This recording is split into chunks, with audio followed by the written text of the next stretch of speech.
Bienvenue sur Africa 24. En République démocratique du Congo, la Commission électorale nationale indépendante a publié le 12 février dernier son calendrier électoral, un calendrier très attendu puisqu'il devait annoncer la date de la prochaine élection présidentielle, un scrutin auquel le président sortant, Joseph Kabila, n'a logiquement plus le droit de se présenter. Et c'est la date du 27 novembre 2016 qui a été retenue. Pour en parler, notre invité du jour est Martin Fayulu, président de l'ECID, l'engagement pour la citoyenneté et le développement. Bienvenue et merci d'avoir accepté notre invitation.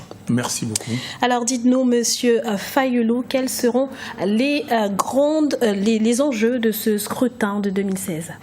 Les enjeux, c'est d'avoir un Congolais ou une Congolaise compétent, capable de sortir la RDC du trou.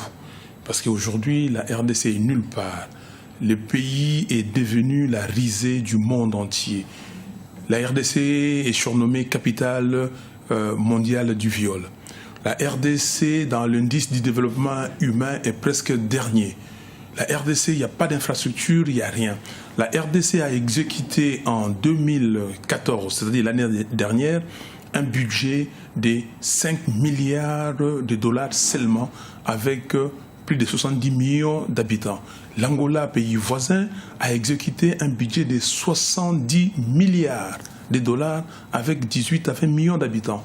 Donc les enjeux ou l'enjeu détail, c'est de trouver un fils, une fille du pays capable d'amener les Congolais à se mettre d'accord sur certaines valeurs fondamentales qui feront que nous puissions sortir du trou et avoir cette prospérité que les Congolais rêvent depuis 1960. Et comment se prépare l'opposition, justement, dont vous faites partie, à aborder cette échéance? L'opposition se prépare très bien. Et l'opposition a commencé d'abord à se dire il faut que nous allions aux élections avec la constitution actuelle. Donc nous avons barré la route à M. Kabila et à ses amis pour ne pas changer la constitution. Deuxièmement, nous avons barré la route à M. Kabila et à ses amis, y compris M. Malou Malou, pour ne pas avoir les recensements comme préalable aux élections. Et maintenant, nous sommes en train de mettre en place des fondamentaux, cette fondation nécessaire pour aller aux élections, c'est-à-dire avoir les fichiers électoraux fiables et avoir les opérations que nous devons mener pour les élections et que ces élections soient crédibles. Et surtout, voir du côté de la CENI comment est-ce que nous pouvons rendre cette commission électorale nationale indépendante réellement indépendante et neutre. Donc aujourd'hui, l'opposition s'organise. Nous avons signé un contrat de confiance. Ce contrat de confiance avec un objectif précis et avec les principes et valeurs à respecter par chaque membre de l'opposition. Alors, on sait que l'opposition risque d'avoir plusieurs candidats face au président sortant Joseph Kabila lors de ce scrutin. En quoi cette pluralité de candidats peut-elle être considérée comme une chance d'alternance? Vous dites face au candidat que M. Kabila va soutenir, parce que M. Kabila ne pourra jamais plus se représenter. Donc, logiquement. Oui. La pluralité, c'est aujourd'hui, chaque Congolaise, chaque Congolais ou chaque parti, chaque regroupement politique se prépare certainement. Mais ce que nous souhaitons, c'est d'avoir un candidat commun, un candidat que le peuple va choisir, un candidat qui va remplir, certains critères. Et ces critères-là, si nous trouvons une femme, un homme capable de nous amener, un homme, une femme avec des valeurs, ces valeurs d'amour, d'intégrité, de travail, de solidarité et qui aussi puissent nous mettre ensemble. Okay? Nous allons nous choisir un candidat. Et c'est ce que nous voulons. Mais s'il y a des gens qui viennent, comme en 2011, déranger l'opposition, le peuple saura ce qu'il faudra faire. Mais ce que nous voulons aujourd'hui, c'est que les gens se préparent.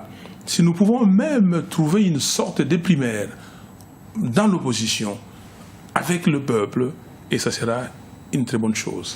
Et quel bilan dressez-vous justement de l'action du président Kabila à la tête du pays? Catastrophique. Pourquoi? Kabila a contribué à la déliquescence approfondie, avancée de la RDC. Regardez ce qui se passe à l'est de la République. Il y a plus de 6 millions de Congolais tués. Il y a plus de 2 600 000 Congolais déplacés. Combien de femmes, de filles violées? C'est catastrophique. Kabila contribue à déstabiliser les Congolais. Le pouvoir d'achat des Congolais ne fait que baisser. Plus de 95% des Congolais sont au chômage. Aucune infrastructure valable. Donc, si vous me dites sur 10, combien vous donnez à M. Kabila, je dirais 0 pointé. Kabila a contribué à diviser davantage les Congolais. Or, nous ne sommes pas des gens divisés. Kabila a contribué à exacerber les tensions entre les Congolais. Et ce qui est dommage, c'est que M. Kabila a dit qu'il n'y a pas 15 Congolais compétents pour travailler avec lui, alors que lui, il est totalement incompétent. Et que propose finalement l'opposition?